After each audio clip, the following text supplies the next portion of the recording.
Hello, my beautiful friends.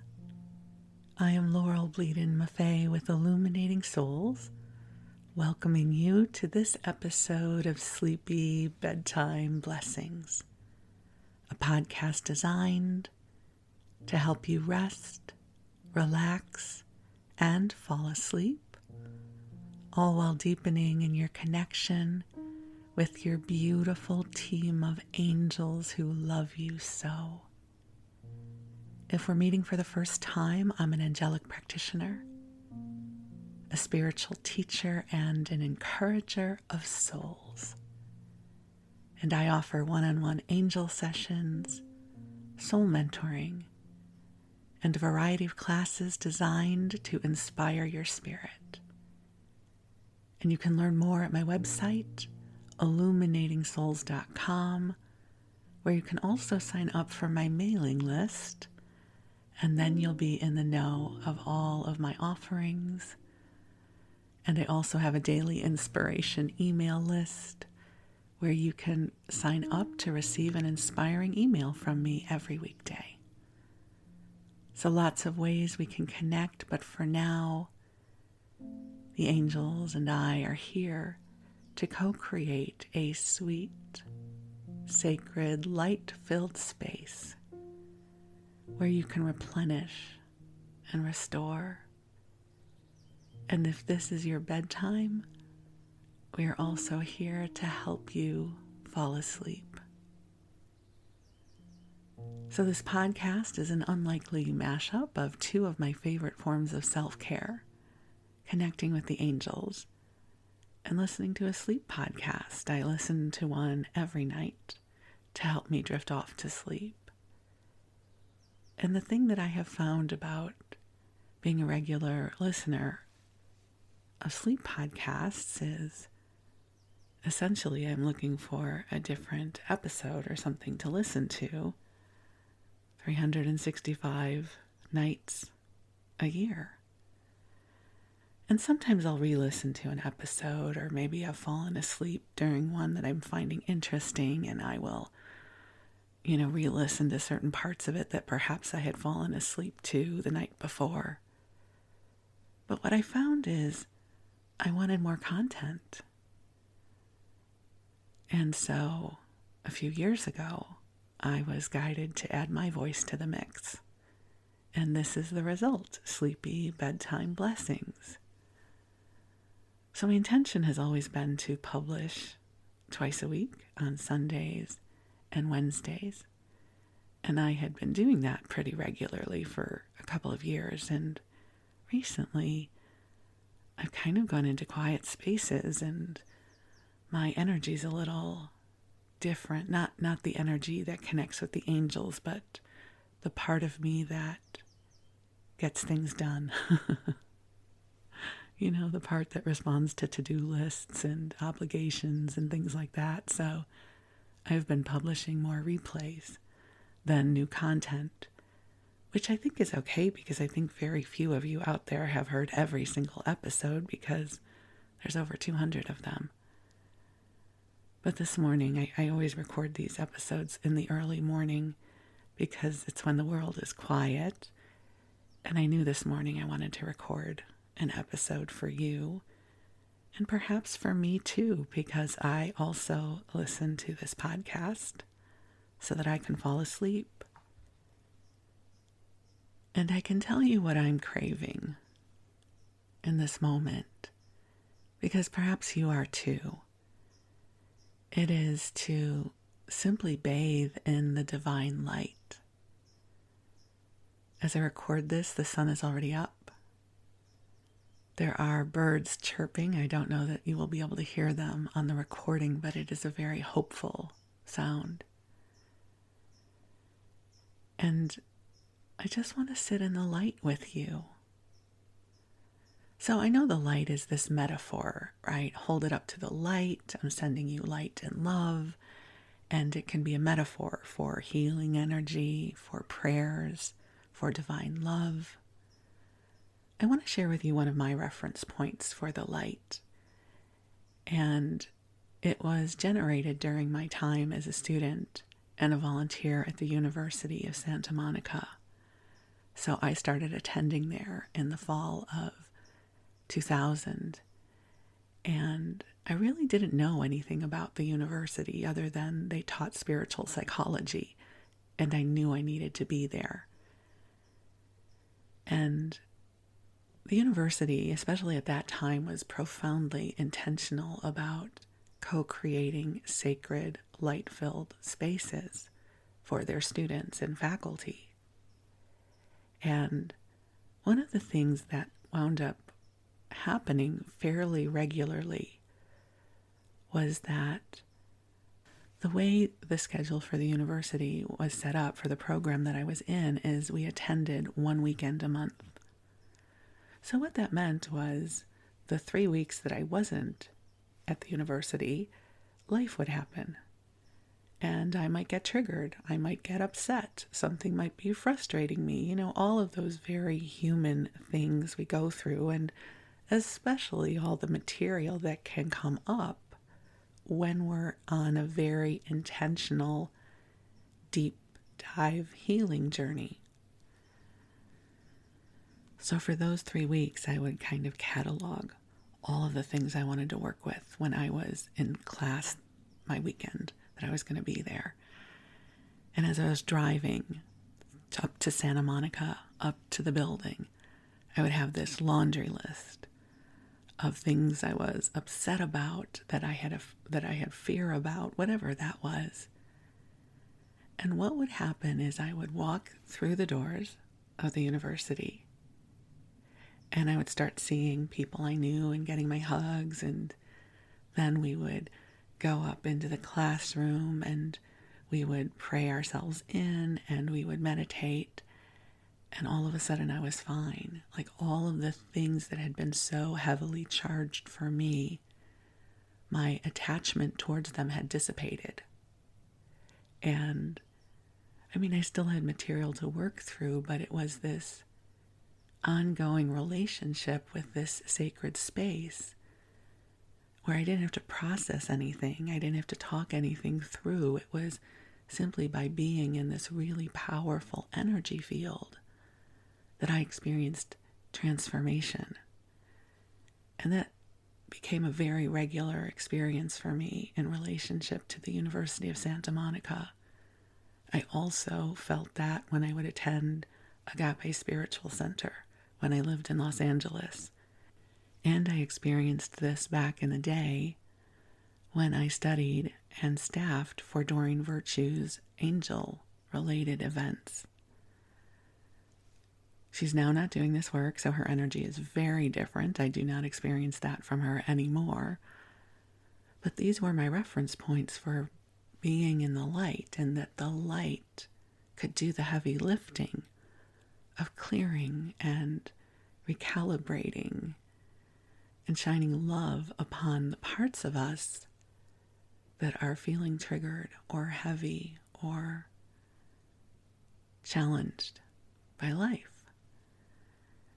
And so as I record this, it is late April 2024, and I don't know about you, but life is feeling kind of heavy for me. I've got a really significant Saturn transit happening in my chart, and Saturn represents karmic fear. And I don't mean to sound like I'm really afraid.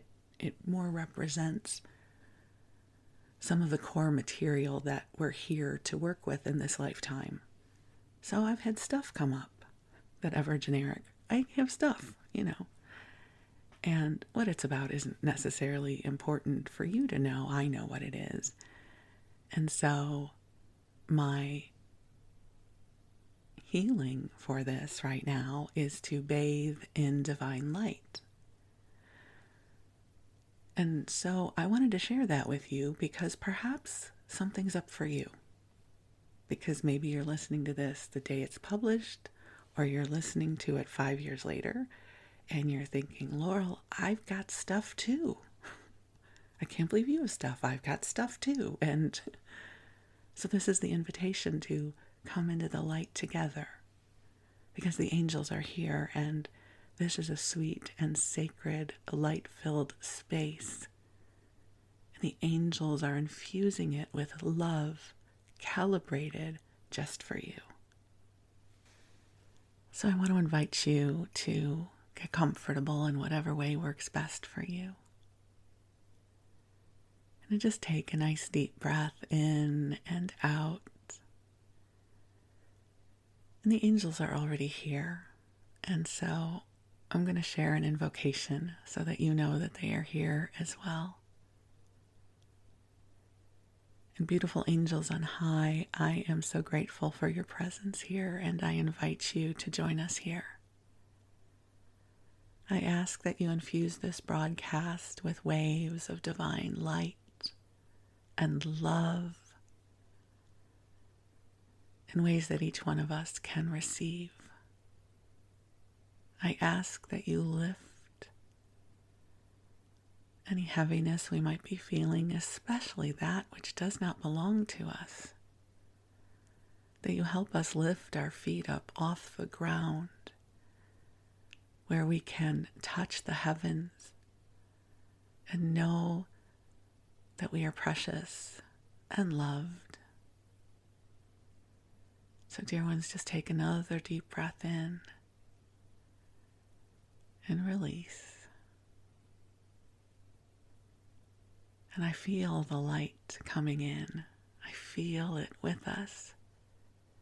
So just imagine, if you will, that the room that you are in, the space you are in, is being filled with this beautiful light. And it is helping you feel lighter as well. Perhaps you feel lighter in your body. Or maybe you feel lighter in your heart, your emotional body. To just imagine, if you will, that you are floating gently in the light and your angels are with you. And they are helping to clear away that which is not yours, helping you connect more deeply with your higher self, with the beauty of your spirit, helping to fill your heart with love, because the angels love all that you are. Everything that you are is loved. And you are worthy of a big, beautiful life. You are worthy of goodness. You are worthy of being treasured.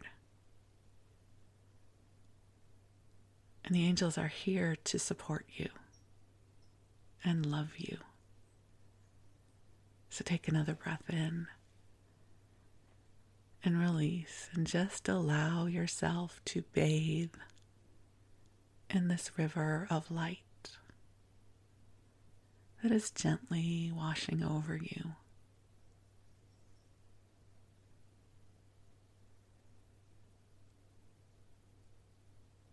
The goodness is with you right now.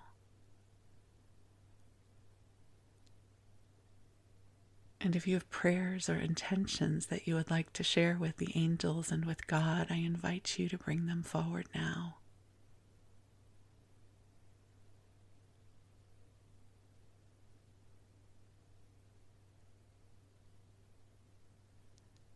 And simply allow yourself to receive. Allowing yourself to be uplifted.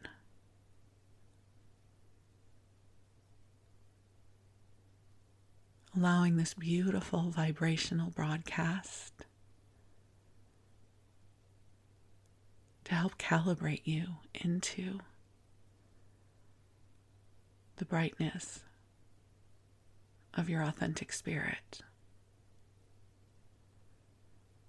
Together we call forward goodness. We call forward light.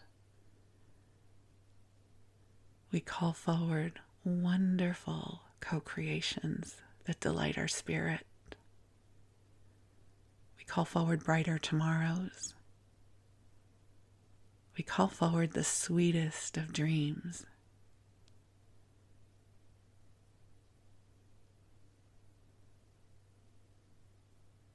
And it is a blessing to be in the light together with you.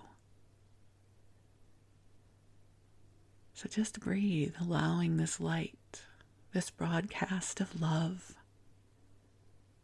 to be present with you now. And if you are preparing for your sleep cycle, I invite you to get cozy on up and snuggle on in. I am someone who loves bedtime, so I always love when the time is right for me to crawl into bed. And so I share my joy of bedtime with you. That cozy, sweet, comforting energy. So just breathe one more time. I know you're breathing all the time, but there's something about the intentional breath that is good for us. And so, my beautiful friends, I invite you to drift off whenever you are ready, and the angels will be with you. And if this is your waking time, then stay awake, especially if you're operating heavy machinery. For sure, stay awake and alert. So whatever you need to do right now, whether it is sleep or alertness, you know. And this light will remain with you, and the love of the angels will remain with you. And while you rest, we're going to move on into story time. And I have a wonderful story time for us in this episode. And I guess I should say it feels wonderful to me. It feels cozy and it feels like home. And it is another community cookbook. If you are a regular listener, you know I love reading through old community cookbooks, especially those from Jewish communities. I was raised Jewish, and I love the idea of these community cookbooks. If you're new to this podcast and you don't know what they are, back in the day, women, almost always women, because back in the day, women were responsible for almost all of the cooking and housekeeping, that groups of women, so temple sisterhoods, church groups, PTAs, where women would assemble, they would put together their recipes.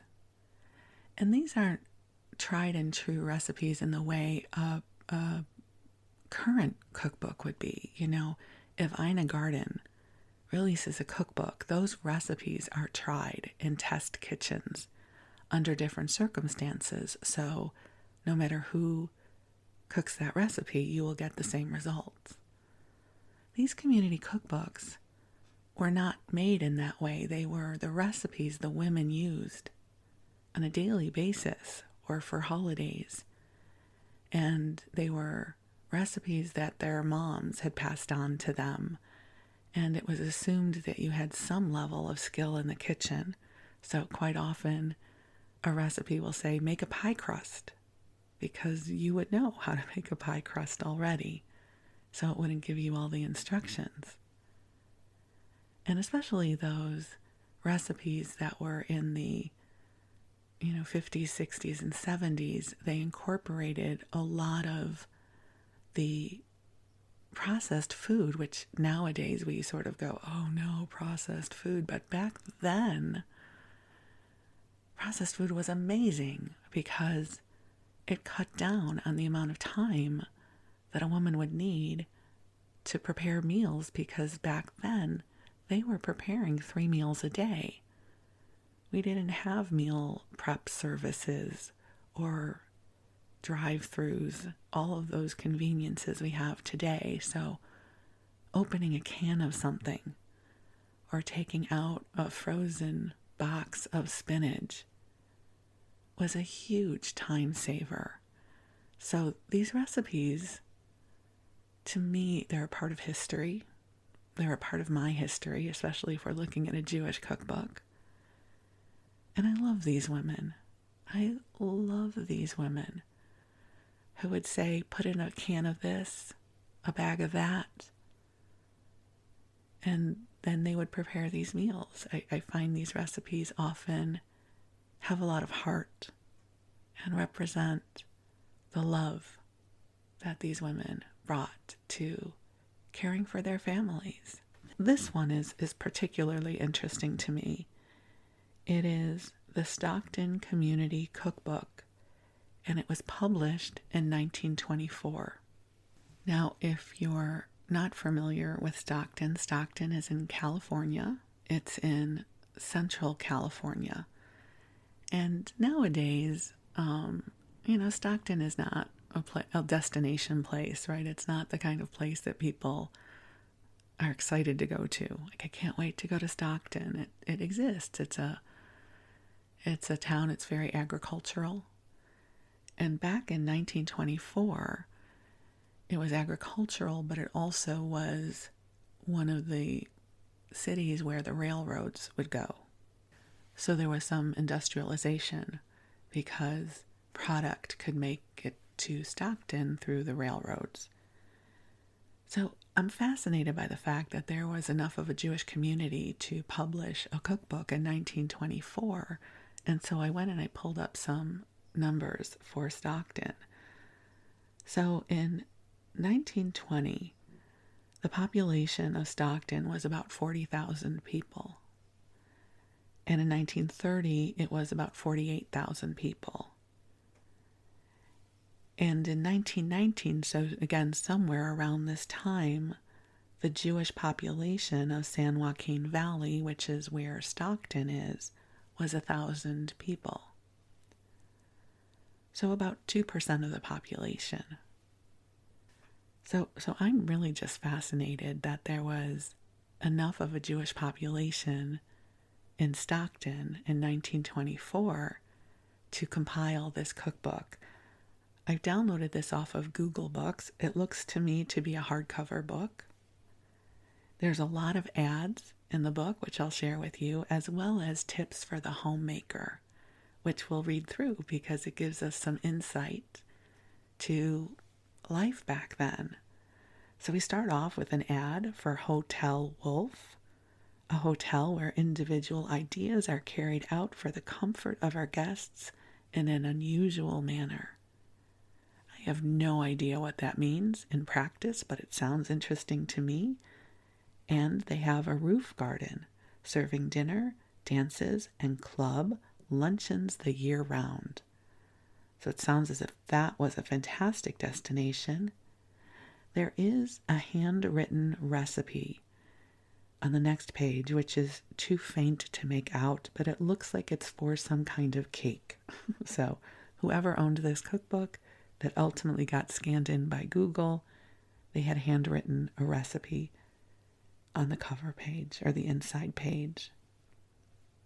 We get to the title page, and it says the Stockton Community Cookbook, compiled and published by the Ladies of Temple Israel, which must have been the synagogue there at the time. There's an acknowledgement page, and it says, "It would be a pleasure to thank by name each one who has assisted in this book, but that is impossible. We appreciate the kindness of those who sent in recipes and the untiring efforts of those who contributed to the financial success of the book. We are indebted to our advertisers, and we have an added kindly feeling for them because from personal experience, we know their true worthiness and the merits of the articles they advertise." They then have a table of weights and measures, which I'm going to skip over. There is an advertisement for crystal distilled water. So it says, "Guard your health with pure water. Pure water is health insurance, and we are pure water specialists. Distilled water in any quantity, spring water, Calso water," I don't know what that is, Calso, White Rock, Viger Tone, Alqua water, Shasta water, and ginger ales. So lots of different kinds of bottled water and water filters. So even back then, We were all about our water. There is an ad for a stovetop, a cooktop, an oven. It is Bridge Beach Superior.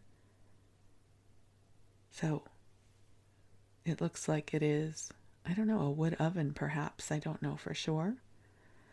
We then come into household rules. Okay, we'll see how many of these we get through. They're talking about setting the table. And they're not just saying, hey guys, here's your peanut butter and jelly sandwich, setting the table. They're talking about setting the table for a dinner party, for a lovely meal. So, it's not just, paper plate with some mac and cheese on it. I never set a table. This is why I'm laughing. It's grab and go and eat on the couch kind of thing. But back in the day, setting the table. The table should be placed in the middle of the dining room with the center placed directly under the central light. Silence cloth cover the table with a silence or felt padding. Canton flannel or asbestos. Over this, spread a spotless tablecloth evenly, the middle crease dividing the table exactly in half. And just so you know, this is how my mother would set the table for a holiday. For breakfast, okay, now we're getting into other meals. For breakfast, luncheon, or supper, doilies, unpadded mats for hot plates may be used instead of cloth. The center decoration should be low. Place everything straight upon the table, as neat and attractive as possible. Avoid crowding the dishes. A cover consists of plates, glasses, silver, and napkin to be used by one person. The covers should be directly opposite each other. Heat dishes in which warm food is served, and chill dishes for salad and ices. Service plate. This plate should be placed 1 inch from the edge of the table and should remain in place until the salad is served. On the service place is placed the plate containing the cocktail glass for fruit or oysters, the appetizer, the bouillon cup or soup plate, and the hot plate for the main course. A little aside here. In a kosher Jewish home, you would not have oysters because that's shellfish.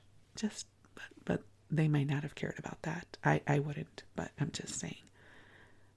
And this is way too much work for me. But let's keep going.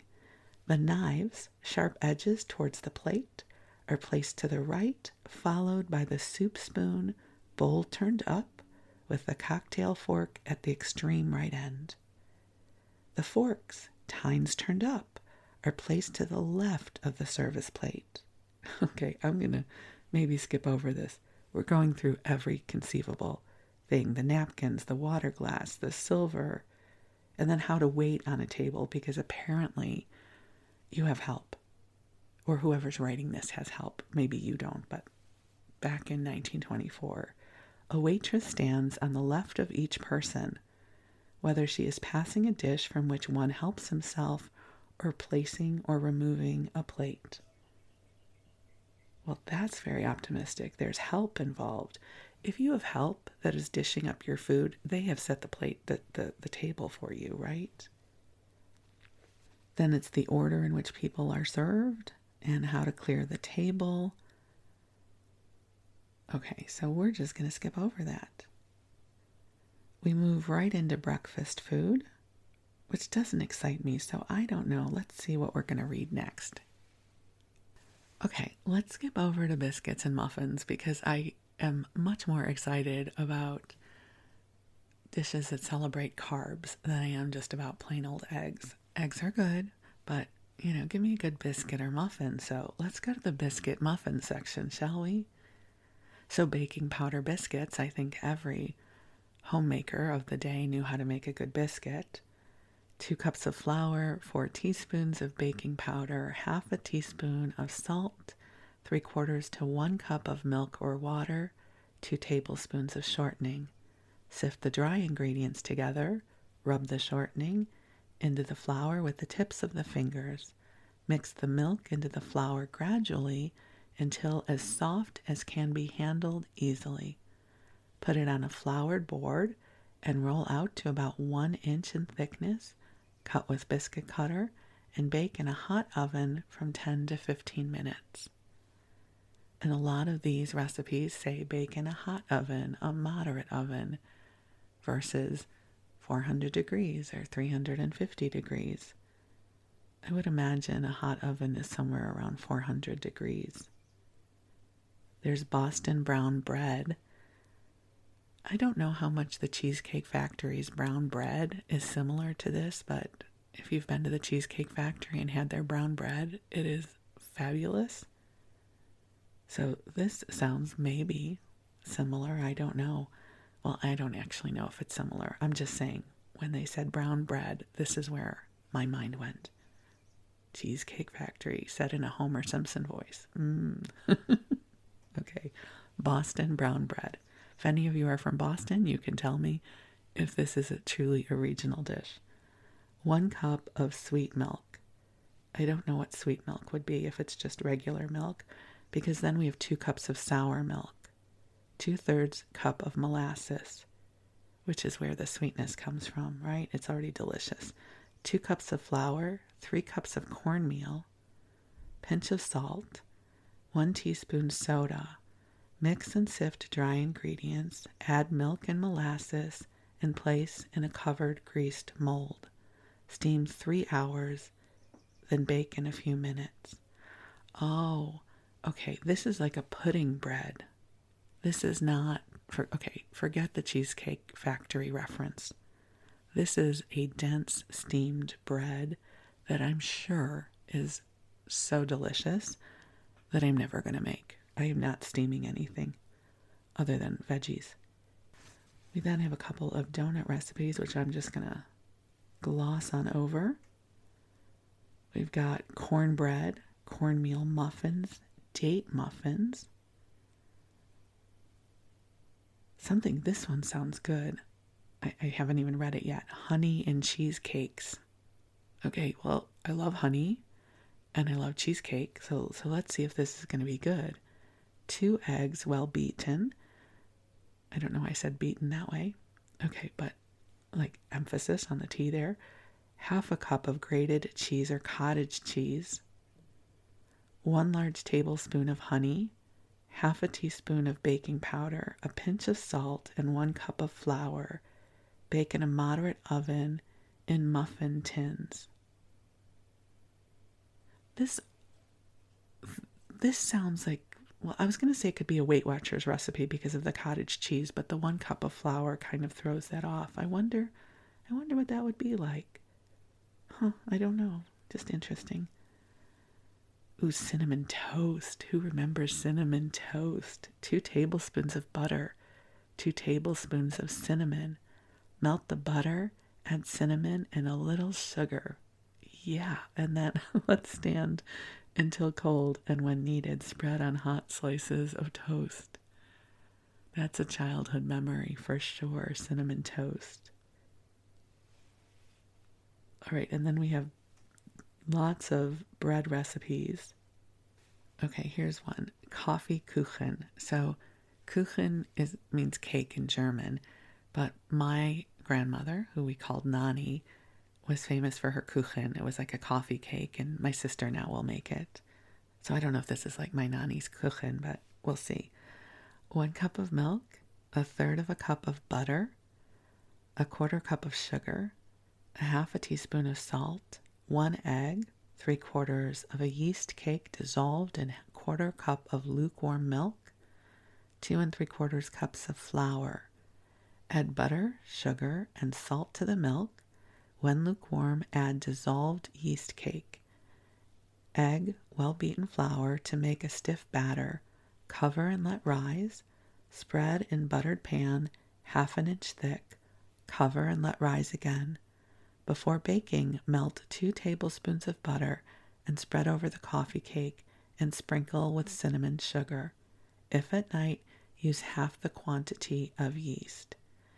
And my grandmother would put nuts into the Kuchen. It was delicious. Okay, we're moving on into appetizers. So, celery with cheese. Wash tender celery stalks. Place in water to keep crisp. Mash fresh cream cheese. Add chopped nuts and olives to taste. Spread the mixture on the grooves of celery and serve with toasted crackers. Roquefort cheese may be used in place of the cream cheese, working it in creamy with a little butter. Well, we've all had that, right? Some version of that. We have a couple ads now. Nestle's Alpine California Milk. And Gaia DeLucci Company, manufacturers of Italian salama and sausages, ravioli, and tagliarini. They're on 320 East Market Street in Stockton. The phone number is 4816. So I don't know if there's more of an exchange that you need for the phone number. I just thought that's interesting. Okay, so they have a bunch of crab cocktail recipes and things like that, and lobster and oysters. So this was not a kosher synagogue because they wouldn't eat those things. All right, and I just really started moving through the cookbook because I was thinking these don't sound very Jewish to me. So which is fine. They just feel a little more mainstream. One that did catch my eye, though, is baked cantaloupe. Can we actually bake cantaloupe? I've never heard of that. It says put into each half of a cantaloupe a half a teaspoon of butter and a sprinkling of salt and pepper and bake it like a squash. I can't even imagine what that would taste like. We're in the vegetable section, and the one that I have to share with you is called attractive sweet potatoes. I love that we have that adjective, just in case you were wondering. They're very attractive. So we're going to boil 6 medium sweet potatoes. I love sweet potatoes, especially the Japanese variety. Oh my God, yum. So boil. I haven't had breakfast yet, so if I sound overly excited, it's because I'm really hungry. Boil 6 medium sweet potatoes. Skin and mash fine, adding 1 tablespoon of butter, 1 tablespoon of brown sugar, 2 tablespoons of thick cream, a pinch of nutmeg, red pepper, and salt. Mold into shapes of pineapples, and with the point of a teaspoon, make little dents for eyes, and in each put a little dab of butter. Put in well-buttered pan in hot oven. When the butter bits have made light brown specks like eyes in a pineapple, remove from oven and put green sprig in top and serve. Okay, so I guess we're shaping our mashed sweet potatoes into the shape of a pineapple, which is what makes it attractive. Sure, why not? I can't ever imagine that I would be the housewife that would take the time to mold my sweet potatoes into a pineapple. That takes such dedication. That feels so extra to me. But God bless the women who did that, because I would imagine as a child, I would have loved this. And just as an aside, I think that the fact that this cookbook is not overtly Jewish, other than it was created by the women of the temple, meant that this could be sold to a wider audience, because this is the kind of cookbook that anyone could use, right? It's very mainstream.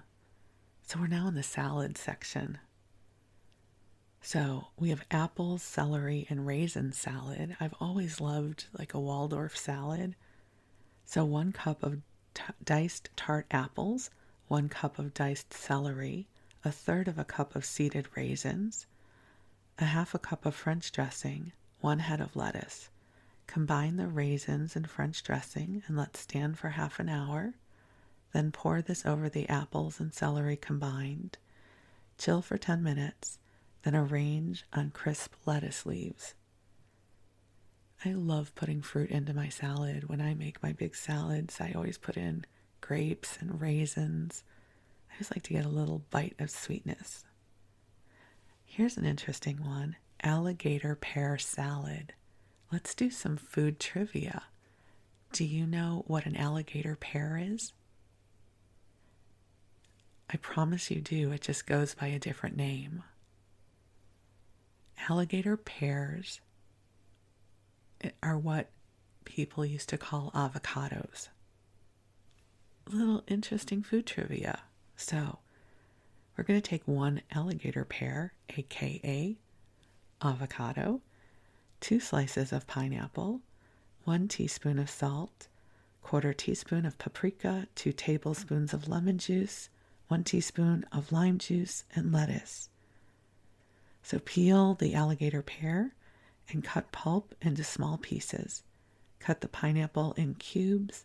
Have twice as much pear as pineapple. Arrange on lettuce leaves and mix the rest and pour over the fruit. There you go. You learned something new perhaps, or maybe you already knew that. I don't want to assume you didn't know that because you're a smart person, right? Okay, let's keep going, shall we? We've got some ads. One is for Mazola oil, which we still have today. There's a Parisian French laundry. There are San Francisco and Stockton steamers, meaning boats, leaving Stockton daily, including Sunday, and leaves San Francisco daily except Sunday. And then there's Schmitz and Dobner. They are florists, decorators, and landscape gardeners. Ooh, a birthday salad. Okay, this must be special. Let's see what our birthday salad is. Place a thick round of sliced canned pineapple on a lettuce leaf on each plate for the base of a candlestick. Okay, this is going to be cute. Half of a banana cut crosswise and placed in the center of pineapple forms the candle. Of course it does. Half of a cherry placed on top of the banana forms the flame. Make a handle of sliced lemon rind and serve with any fruit salad dressing. Okay, as a kid, how excited would you have been to get that? Okay, then they're doing a cantaloupe or pineapple fruit salad, which is basically a lot of fruit, and you're going to put some kind of fruit salad dressing over it. I love a good fruit salad. All right, here's a classic. Ginger ale fruit salad. How many of you are already having, sort of an automatic reaction in your memory bank to a Jell-O fruit salad made with some kind of soda pop? So the juice of 1 canned pineapple, enough ginger ale to make 1 pint of liquid, boil and pour over 1 package of lemon Jell-O, pour in mold, cut up pineapple and orange in bottom of mold. The dressing is 1 cup of pineapple juice, the juice of 1 orange, the juice of 1 lemon, 2 eggs, half a cup of sugar. Boil until thick and strain. When ready to serve, add half a pint of whipping cream beaten. Okay, sounds good. Okay, we've moved into the pudding section, and I have to stop for butterscotch rice pudding. I love butterscotch, and I actually love rice pudding. Trader Joe's used to have the best pudding, but they don't have it anymore. Well, let's look at what's in here. So 3 tablespoons of butter, 1 cup of brown sugar. Okay, this is going to be way too sweet for me, but it's probably delicious. 2 cups of hot milk, 1 teaspoon of vanilla, 2 tablespoons of gelatin, half a cup of cold water, 1 cup of cooked rice, 1 cup whipped cream. Okay, we're not going to actually make that. That's way too much sugar for 1 cup of cooked rice. Okay, so if you want the rest of the recipe, you just let me know and I'll send it to you. But we're going to move on. I have to say, just a little disappointed there aren't more Jewish recipes, because that's what I thought I was getting into, was a lot of recipes that made me think of home. These are still really good recipes, don't get me wrong, but... Oh, here's a chocolate cake recipe. Now, chocolate cake is just home for everybody, right? So 4 eggs, half a cup of butter, 1 cup of white sugar, and half a cup of brown sugar. I bet that gave it a great flavor. I don't know that I've heard of a chocolate cake with brown sugar in it before. 2 cups of flour, 3 teaspoons of baking powder, half a cup of chocolate, 5 tablespoons of boiling water, 1/4 teaspoon of salt, and half a cup of milk, and 1 teaspoon of vanilla. Cream the butter, add the sugar, yolks of eggs well beaten, flour, baking powder, salt, milk, and the chocolate dissolved in the boiling water. And lastly, add the stiffly beaten egg whites and bake in a spring-formed pan about 45 minutes in a moderate oven. I bet that was delicious. Yum. Then there are coffee cakes, coconut cake, a date cake, so, all those kinds of fruit cakes. Lots of fruit cakes. Many, many fruit cakes. A graham cracker cake. Okay, I'm in. Let's see what's in that one. A half a cup of butter, 1 cup of sugar, 3 eggs, 1 scant cup of milk, 23 graham crackers rolled, 2 teaspoons of baking powder, 1 cup of chopped nuts, and it looks like a 1/4 teaspoon of salt. So cream the butter and sugar together, add yolks one at a time, and beat until very light. Then add milk, mix the sifted baking powder with cracker crumbs, add to mixture together with salt and nuts, last the beaten whites. Bake in 2 layers. And then the filling, because you're going to make a filling, 2 tablespoons of butter, 3 tablespoons of powdered sugar, 1 egg yolk, and vanilla. We're going to beat the egg light in cream and the butter and sugar and mix with the egg and flavor. All right, that sounds good. Oh, here's something called Honolulu Lady Cake. Let's see. 1 cup of butter, 2 cups of sugar. That's a lot of sugar. 3 eggs, 2/3 of a cup of chocolate, 2 cups of flour, 2/3 a cup of boiling water, half a cup of sour milk, 1 teaspoon of soda, and 1 heaping teaspoon of vanilla. Cream the butter and sugar together, add beaten eggs, then chocolate, sour milk, and soda, dissolved in 1 tablespoon of boiling water. Then add flour, vanilla, and last the boiling water, and bake in 3 layers.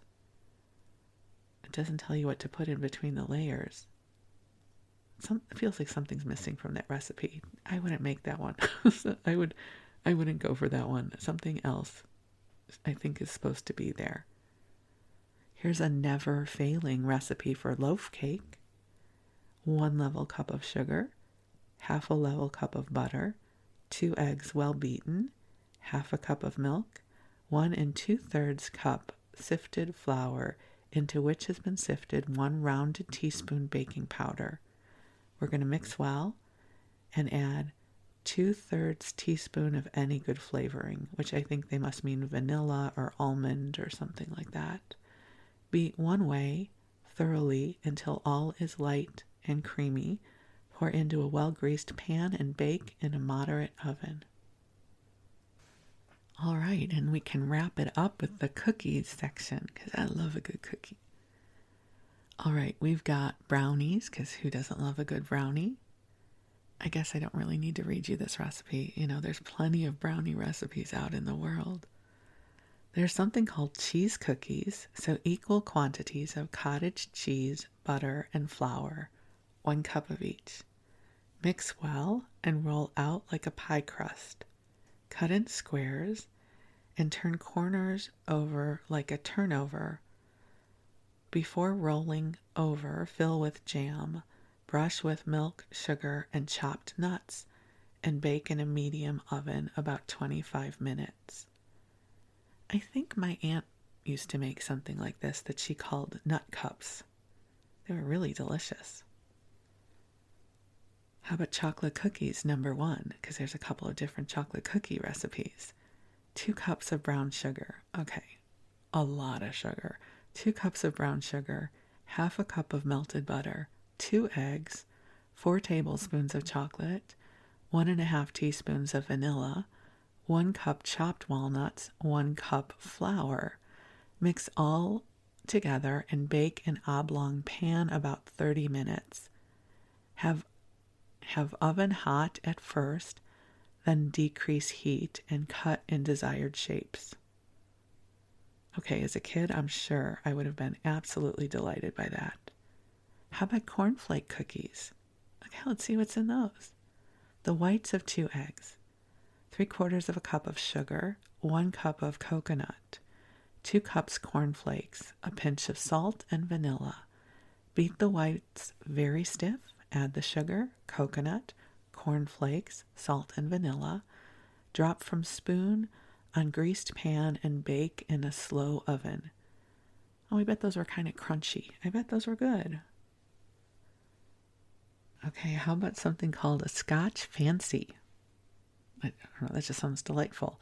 1 cup of brown sugar, 3/4 of a cup of butter, 2 cups rolled oats, 1 cup flour, half a cup boiling water, half a cup milk, 2 eggs, 1 teaspoon of cinnamon, 1 teaspoon cloves, 1 teaspoon nutmeg, 1 cup of raisins, 1 cup chopped nuts, 1 level teaspoon of soda. Cream the sugar and butter, add eggs, rolled oats, water, and milk. Sift spices with flour, add raisins, nuts, and lastly soda dissolved in a little warm water. Bake in a sheet and cut into squares. You can almost taste all of the spice coming through the recipe. And then snickendoodles. I wonder if those are like snickerdoodles. 1 cup of sugar, 3/4 of a cup of butter, 2 eggs, 2.5 cups of flour, 3/4 of a cup of milk, 3 teaspoons of baking powder. Mix all together, drop on tins by spoonful, and sprinkle with sugar and cinnamon. Just an aside, my husband loves snickerdoodles. All right, I said we were ending at cookies, but we're not. We're moving on to candy. I didn't realize there was a candy section that we had to look at. There is a candy called Huffy Puffle Candy. Huffy Puffle Candy. I don't know what it is. I just love the name. So we're going to take 2 1/2 cups of white sugar, 1 cup of white Caro syrup, half a cup of boiling water. Boil until a firm ball is formed. Then pour slowly into the beaten whites of 2 eggs. Beat until thick, and then add 1 cup of chopped walnuts, 1 teaspoon of vanilla, and also coloring if desired. Continue to beat, and when firm, drop in teaspoonfuls on a plate. I think I like the name more than I like the recipe. It's a great name, isn't it? A baked nut candy, 2 cups of brown sugar, 2 cups of chopped nuts, a pinch of salt, a pinch of soda, and the whites of 2 eggs. Beat the whites, add sugar, salt, soda, and nuts, and spread in a buttered pan and bake 20 minutes in a moderate oven. When cool, cut into squares. How about peanut brittle? Should we make some peanut brittle? I love peanut brittle. I don't eat this stuff anymore. I'm just saying. My memory banks. Enjoyed a good peanut brittle back in the day. 2 cups of sugar. Half to 1 cup of shelled peanuts. 1/3 of a cup of water. Put sugar and water in saucepan and cook until light brown. Have peanuts sprinkled over buttered pan. Pour syrup over, and when cool, marked in squares. I will just also add that on TikTok, I follow a couple of candy stores who make their own candy, and I love watching them make the candy. Oh, here's one, puffed rice candy. Puffed rice, aka Rice Krispies, 1.5 cups of sugar, half a cup of corn syrup, 3/4 of a cup of water, 1 box puffed rice, butter the size of a large walnut. So we're going to boil the sugar, corn syrup, and water until it brittles when tested in cold water. Take off the fire, add butter, and fold in puffed rice. Spread 1/2 inch thick on a dampened board or buttered platters. Well, that sounds like an early version of Rice Krispie treats without the marshmallows. And there are more ads sprinkled without. The one I want to give a shout out to is the Manischewitz matzah, matzo meal, and farfel. Are wholesome and delicious for use the year round, on sale at all leading groceries. And I don't know if you're in the know of such things, but Manischewitz just went through a huge rebranding, which it's an amazing rebranding. It's bright colors, it's fun. It looks completely different now. I actually did buy a box of matzah because Wes likes matzah. And so we now have a box of Manischewitz matzah in our house. Thank you very much. Also here is an ad for your morning home paper, Stockton Independent, at a cost of just 2.5 cents per day. They do have Passover dishes here. Well, that's good. Matzah pancakes. We're going to soak 4 matzahs, drain well. Add the yolks of 4 eggs, salt, a tablespoon of sugar, vanilla, the whites of eggs beaten well. Mix well and fry in small cakes in hot fat.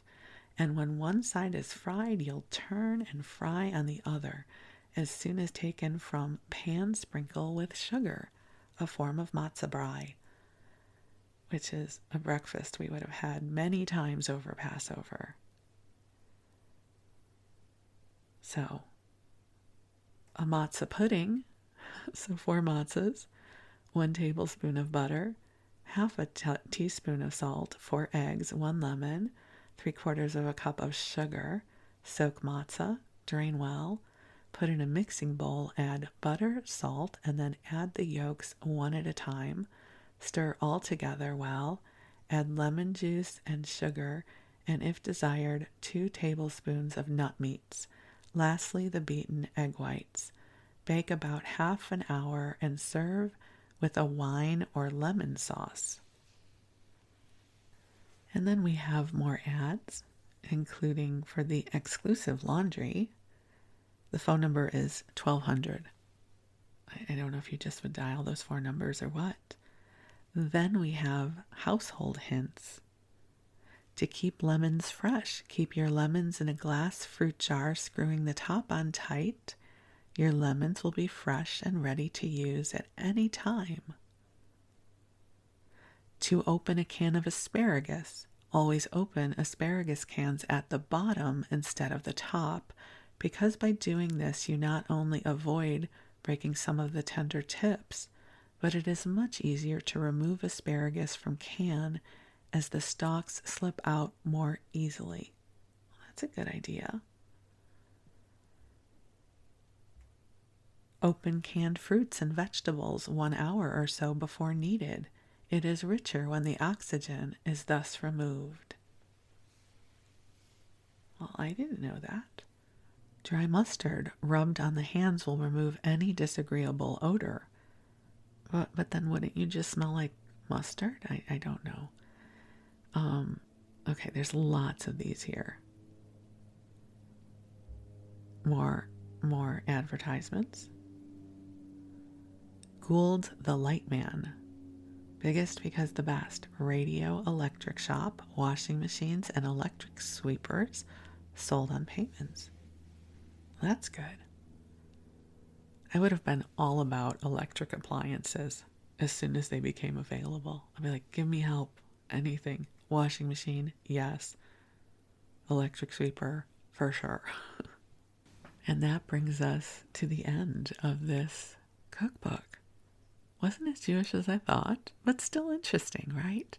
And it's a sleep podcast. You might be asleep already. So here's to sweet dreams, my friends. Thank you for allowing me the honor of spending this time with you and keeping you company. I deeply appreciate you. And I'm really grateful for our time together. I hope the light has found you. I hope you can breathe a little bit more easily than you could before. And truly, I am grateful for you. So sweet dreams, my friends, and we'll talk again soon. Thanks for listening.